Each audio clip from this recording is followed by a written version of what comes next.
ACB వలలో భారీ తిమింగలం అట. అధికారులకు చిక్కిన రవాణా శాఖ డిప్యూటీ కమిషనర్ కిషన్. రిజిస్ట్రేషన్ విలువ ప్రకారమే దాదాపుగా 12,72,00,000 ఆస్తులు గుర్తించారట. అంటే రిజిస్ట్రేషన్ ప్రకారమే 13 కోట్లు ఉంటే ఈజీగా ఇది 200-300 కోట్లకు పోతుంది. అంటే జస్ట్ రిజిస్ట్రేషన్ వాల్యూ ప్రకారమే అంత ప్రాపర్టీస్ ఉన్నాయట. బహిరంగ మార్కెట్లో 100 కోట్లు ఉంటుందని అంచనా. చెప్తున్నా కదా, 200-300 కోట్లు మినిమం ఉంటుంది. తెలంగాణ అవినీతి నిరోధక శాఖ ఏసీబీ వలకు ఖరీదైన తిమింగలం చిక్కింది. రవాణా శాఖలో పనిచేస్తూ అక్రమార్జనలో ఆరితేరిన రవాణా శాఖ మహబూబ్నగర్ డిప్యూటీ కమిషనర్ డిటిసి 3 కిషన్ను ఏసీబీ పట్టుకుంది. సికింద్రాబాద్ ఓల్డ్ బోయినపల్లి రాజరాజేశ్వరి నగర్లోని కిషన్ ఇంటితో పాటు రాష్ట్ర వ్యాప్తంగా మరో 11 ప్రాంతాల్లో ACB Hyderabad range 2 DSP Sridhar నేతృత్వంలోని బృందాలు ఏకకాలంలో సోదాలు నిర్వహించి నగలతో పాటు అక్రమాస్తుల కీలక పత్రాలు స్వాధీనం చేసుకున్నారు. హైదరాబాద్తో పాటు మహబూబ్ నగర్, నిజామాబాద్, సంగారెడ్డి జిల్లాల్లోని ఆయన బంధువులు, సన్నిహితుల ఇండ్లలో నిర్వహించిన సోదాల్లో మొత్తం 12,72,00,000 విలువైన స్థిర చరాస్తులు లభ్యమైనవి. బహిరంగ మార్కెట్లో వీటి విలువ 100 కోట్లు ఉంటుందని అంచనా. తెలంగాణ ఏసీబీ చరిత్రలో ఇంత భారీ మొత్తంలో అక్రమాస్తులు బహిర్గతం కావడం ఇదే తొలిసారి. ఆ మధ్య నీటిపారుదల శాఖ ఇంజనీర్ల అక్రమాస్తులను ఏసీబీ గుర్తించిన వాటన్నింటికంటే ఈయన పెద్ద మనిషి ఇదంతా ఏం కాదా, ఏది లేదు. ఉద్యోగం పోతుండొచ్చు, పోతే ఏమైతే ఉద్యోగం పోతే దొరికిన ఆస్తులు ఇవి, దొరకని ఆస్తులు.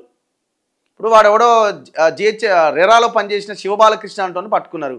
ఏం చేసిన తర్వాత వాడి లింక్ ఏమన్నా ఛేదించిరా? వాడు లింక్ కట్ చేస్తే అరవింద్ కుమార్, సోమేష్ కుమార్ లింక్ అంతా వస్తుంది. ఎవడన్నా అరెస్ట్ అయిందా? ఎవరి ఆస్తులన్నా జప్తు చేసిరా?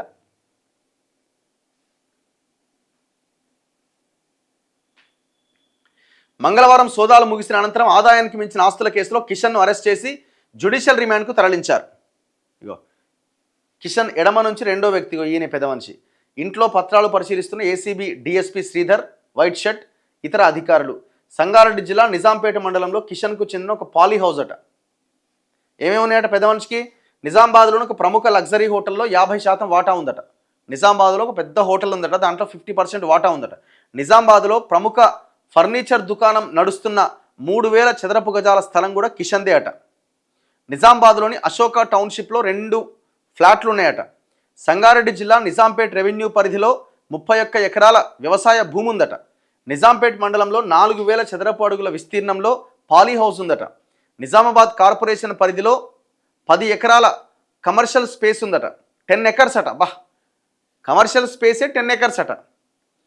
అండ్ 1,37,00,000 బ్యాంకు బ్యాలెన్స్ ఉందట.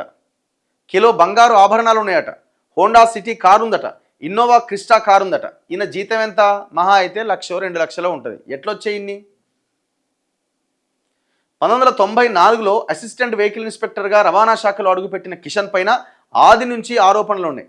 బోధన్లో మోటార్ వెహికల్ ఇన్స్పెక్టర్గా పనిచేశారు. అక్కడే మదనూరులో చెక్పోస్టు పర్యవేక్షణ బాధ్యతలు నిర్వర్తించారు. నిజామాబాద్లో ఎంవీఐగా పనిచేశారు. తాజా సోదాల్లో నిజామాబాద్లో కూడా అక్రమాస్తులు బహిర్గతం కావడంతో తొలినాళ్లలోని వాటిని కూడబెట్టినట్టుగా బహిర్గతమైంది. అనంతరం మేడ్చల్, మెహదీపట్నం ఆర్టీఓగా పనిచేసి పదోన్నతి పొందిన కిషన్ ఏడాది కిందటే మహబూబ్ నగర్ డిప్యూటీ కమిషనర్గా పోయిండట. బంధువుల ఇంట్లో పత్రాలు, పాట్ మార్కెట్లో ఆభరణాలట. మొత్తం ఆడ సెట్ చేసి పెట్టిండట మొత్తం. ఇప్పుడు ఈయన ఎంత దొరికింది? ఈయనది బహిరంగ మార్కెట్ రిజిస్ట్రేషన్ వాల్యూ ప్రకారం 12 కోట్లు అంటున్నారు. రిజిస్ట్రేషన్ వాల్యూ ప్రకారం 1,000-2,000 కోట్లు కూడా దొరికే మహానుభావులు ఉండొచ్చామని నేను అనుకుంటున్నాను. నవీన్ మిట్టల్ లాంటి, అమయ్ కుమార్ లాంటి. మరి వాళ్ళ మీద ఎందుకు రైడ్స్ జరగవు? వాడు మన ఏడి శ్రీనివాసులు అంటాడు, విపరీతంగా సంపాదించాడు, 1,000 కోట్లే. రాజకీయ నాయకుల ఇల్లు బాగా వాళ్ళ ఇళ్ళ మీద ఎందుకు రైడ్స్ జరగవు?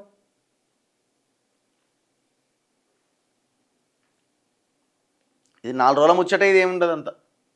తర్వాత మళ్ళీ అందరూ మర్చిపోతారు దాన్ని.